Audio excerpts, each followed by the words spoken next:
सोलापूर शहरात 70 फूट रोड या भागामध्ये जेलोड पोलीस स्टेशनच्या अंतर्गत सुरेश कृष्णा श्रीराम या युवकाचा, ज्याचं वय 35 वर्ष आहे, या युवकाचा 5-6 लोकांनी मिळून दिवसा त्याला रस्त्यात अडवून, कट रचून रस्त्यात अडवून कोयते, काट्या आणि तिथेच रोड साईड पडलेल्या मोठ्या दगडाने ठेचून त्याचा मर्डर केल्याची घटना झालेली आहे.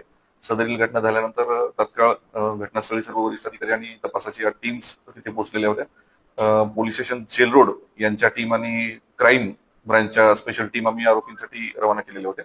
साधारण एका तासाच्या आत 6 पैकी 5 आरोपी आपण अटक केलेले आहेत. 6व्या आरोपीसाठी टीम रवाना झालेली आहे. तो पण लवकरच मिळेल. काय नेमका वाद होता, काय पार्श्वभूमी कळली? बरोबर. मयत आणि आरोपी यांच्यामध्ये इनिशियली वराह पालनावरून 2017 पासून काही वाद होते. 2017 मध्ये आरोपींचे काही वराह मयतांनी विष देऊन मारून टाकले होते, यापासून त्यांची भांडणं सुरू झालेली आहेत. आणि 2020 मध्ये त्यांच्यामध्ये मारामारीचा गुन्हा दाखल होता. त्यानंतर त्यांच्यामध्ये आपसात कुठला वाद नव्हता, परंतु यावेळेस म्हणजे आज त्यांनी संबंधित मयतास या जुन्या वादाच्या आणि भांडणाच्या कारणावरून मारून टाकल्याचं प्रथमदर्शनी निदर्शनास येते तपासामध्ये. काही पार्श्वभूमी समजली का? काही गुन्हे दाखल असल्याची माहिती मिळते? मयताच्या वर आतापर्यंत 10 गुन्हे असल्याचं निष्पन्न होत आहे.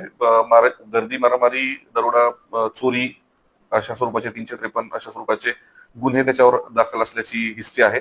त्याच्यावर याच्या अगोदर प्रिव्हेंटिव्ह ऍक्शन पण करण्यात आलेली आहे.